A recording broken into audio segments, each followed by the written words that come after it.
Hi everyone welcome back to Rashmi tutorial. तो गतकाली आम यूनिट 2 रो इम्पोर्टाट क्वेश्चन गोटे डिस्कसन करथिले। एमितिरे भी यूनिट 2 रो फिल इन द ब्लैंक्स ता सहित वन वर्ड वाला क्वेश्चन तापरे जहाँ किछि इम्पोर्टाट क्वेश्चन थिला 2 मार्किया 3 मार्किया डिस्कसन कर दैछंती। आगरु भी लॉन्ग क्वेश्चन पढिछंती। तो आजिर क्लास रे आमे यूनिट 3 रो fill in the blanks question गुड़ाक पढ़ा कहीं बहुत सारा पिलांकर एग्जाम पाखे आसछि। तो से जिते शीघ्र माने कौन सिलेबस कंप्लीट करी बोली भाबुची। तो आज आम यूनिट 3 रो fill in the blanks discussion करिबा। जदि आपण मानकु आंसर आसीबो लाइव चैट बॉक्स रे आंसर देबे। जदि न आसीबो किछि असुविधा नाही मु आपण मानकु आंसर कहि देबी। प्रत्येक दिन संध्या 7 रे क्लास आपण माने जानि छंती। डिस्क्रिप्शन बॉक्स रे टेलीग्राम चैनल रो लिंक अछि। आपण माने सेठी जॉइन हेकी क्लास रो लिंक पाई परिबे। तो देरी न करी कि चलंतु स्टार्ट करिबा। क्लास स्टार्ट होगा पूर्व निज निज फ्रेंड्स मान सहित बहुत मात्रा शेयर कर दिंतु सो दैट से माने भी आम क्लास रे जॉइन हो पारे। आपण मानकु खुशी लगे बहुत सारा पिलांक सहित क्लास जॉइन करने ता सहित मते भी मोटिवेटेड लगे। तो कौन कही फास्ट क्वेश्चन एक नंबर ए कही history records unique heroic act of Anit by of dash community of Rajasthan. Unit 3 टा आपण मानकर चैप्टर ना होची एनवायरमेंटल मूवमेंट इन इंडिया जोटा कि grass root environmental movement in India role of women environmental movements in Odisha तापर state pollution control board central pollution control board एटा आपण मानकर रही गोटे इंपोर्टेंट चैप्टर। तो आपण मानक यहाँ टे भलसे बुझिया को पड़ो। यूनिट 1 यूनिट 2 आपण मैंने आगु पढ़ी किछि क्वेश्चन जानी सो दैट आपण मानक फिल इन द ब्लैंक्स आसूला। यहाँ आपणकर पूरा यूनिक चैप्टरटा एथर आड होती। तो टिके कष्ट हम कष्ट हेल्ले आपण मैंने कमेंट सेक्शन में कमेंट करेंगे लाइव चैट बॉक्स रे करेनि मु तार 2 मार्किया आउ 7 मार्किया एथर क्वेश्चन आनिबे आपण मानक बढ़िया से बुझेदेवी। कही नंबर 1 बा ए कही history records unique heroic act of Anit by of dash community of Rajasthan जोटा कि हूँ विष्णुई। ठीक अच्छे एटा को मन रखिबा आपण माने नोट बनेबे भी। ता सहित बी कही under the leadership of dash Chipko activists could successfully prevent the destruction of food hill forest of the Himalayas।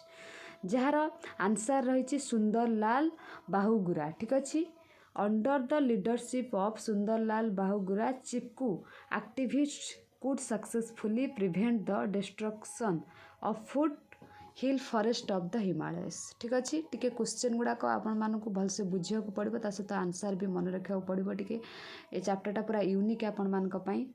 तापरे in 1972 dash of Adwani village and dash of Rani village और Uttar Pradesh prevented and drove away the axe man of contractors and protected the forest in the hills. जार answer होची Bachni Devi and Gauri Devi. ठीक अच्छे in 1972 Bachni Devi of Adwani village and Gauri Devi of Rani village और उत्तर प्रदेश prevented and drove away the X-men of contractors and protected the forest in the hillock। ठीक अच्छे next D कही environmentalist protested the silent valley hydro electricity project of the dash Kerala. एटा गोटे important question टे आपण मानकर। तापर Indira Gandhi established national committee for environment planting in dash 1972। ठीक अच्छे next dash was awarded the prestigious international union of conservation of natural award. Indira Gandhi was awarded the prestigious international union of conservation of natural award हैला। तापरे जी कही with increase in dash environmental movement is strengthened day by day environmental awareness with decrease in environmental awareness environmental movement is strengthened day by day। এটা টিকে important question टे। तापरे H all over the world today dash are spreading the environmental movements NGO all over the world today NGO are spreading the environmental movements। तापरे आई।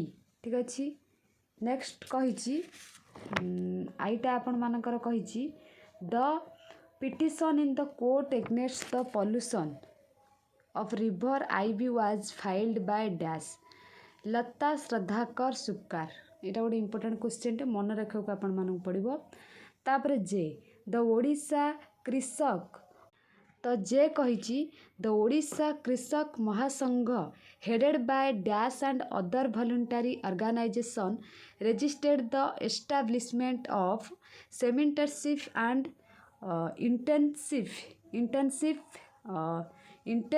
and both लिख दीजिए एटा mistake रे and intensive since farms in Chilika by the Tata company in 1991 to 1992 जार right answer होची सिरबांका बिहारी दास ठीक अछि तापर के कहिछि युवा परिषद बा Yuva Parishad comprising both tribals and non tribals compelled the government to close down the बारारा mining project on the famous dash जार राइट आंसर होची गंधमार्दन हिल्स आपण माने सुनी थिबे तो सेटा तापरे L the dash located at Sambalpur university Jyoti Vihar has played a very successful role in generating environmental awareness in the western districts जार राइट आंसर होची OECS आपण मानकर लिखि परिबे नहले डायरेक्ट एटा को लिखि परिबे ओडिशा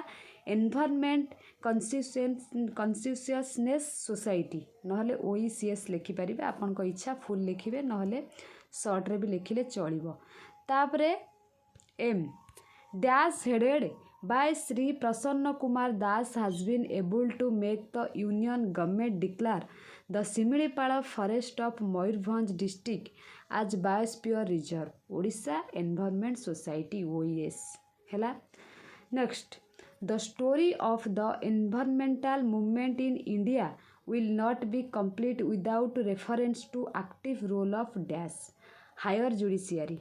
हैला ये गोटे इंपोर्टेंट क्वेश्चन आपण माने एगुड़ा स्किप करेंगे ना भल से मन रखिए तापरे ओ under dash of the water prevention and control of pollution act of 1974 the state boards have many members like chairman numbers of officials number of person etcetera जार राइट आंसर होची सेक्शन 4 हैला तापरे पी Under Section 4 of the Water Prevention and Control of Pollution Act 1974, the State Board have dash.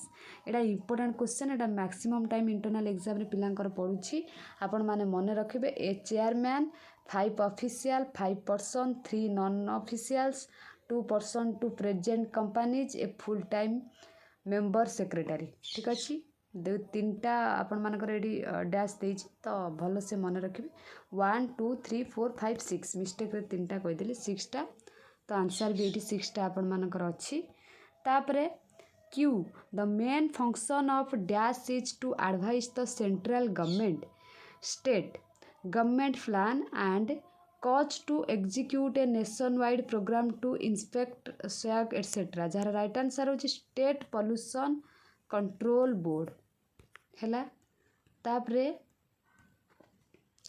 Next question R dash and dash are nominated by the state government the chairperson members of boards the chairperson and members of boards are nominated by the state government next एस टा आपण मानकर कहिछि Odisha state pollution control board आईडी headed by dash and dash 2 great scholar और international repute इटार answer mistake रे देई नाही जार आंसर आपण मानक मु कहि दउची doctor MK Rout Odisha state pollution control board आईडी headed by doctor MK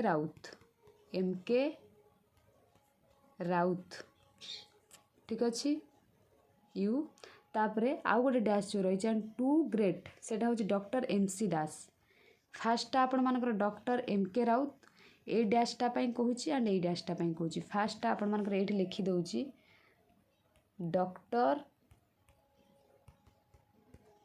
MK Rout and ए जो डैशटा पाई आपण मानकर doctor MC Das MC Das ହେଲା, जोटाकि यहाँ आपर आंसर ना आपण लिखिपारे doctor MK Rout and doctor MC Das. ये थिला आपण मानकर यूनिट 3rd आईर फिल इन द ब्लैंक्स। ये चैप्टरटा आपण माने आदौ पढ़ी नांती से आपण मानकू यूनिक लागुथबो, बट आपण माने जदि थर को दिथर पढ़े ना हो चैप्टरटा मन रही ही क्वेश्चन आसीबो। तो आपण माने चेष्टा करंतु नोट बनवाई बारंबार वीडियो देखिकी जदि मन रख देछन तो बहुत बढ़िया कथा, किंतु वीडियो देखा सहित नोट भी बनातु ना आपण मानक पई बहुत फायदा हबो। तो एग्जाम पाखे आसुची मार्च एप्रिल माने आपण माने जानि पारथबे एग्जाम सीजन, तो मन देकी पढ़ंतु। आदौ भी इंस्टाग्राम रील्स फिल्स रे मातंतुनी किंबा अदर जहाँ भी लिमिट रे कहूनी कि पूरा खाली पढ़ंतु, अलगा जिनस किसी देखंतुनी सेमिति नहीं देखंतु, बट एटलिस्ट पाठ पाई दिन को 5-6 आवर टाइम दियंतु, सो दैट आपण मानकर रिजल्ट भल हवा सहित आपण माने अलगा भी एंटरटेनमेंट जहाँ भी करूचंती करंतु, बट पाठ पढ़ा को अवहेला करिक नुह। आशा करुच्ची आज क्लास आपण मानकू डेफिनेटली भल लगी, जदि भी भल लगी लाइक करेंगे, ता सहित कमेंट करेंगे आज क्लास केमिति लागिला, ता सहित निज फ्रेंड्स मानक सहित शेयर करेंगे। Thank you all.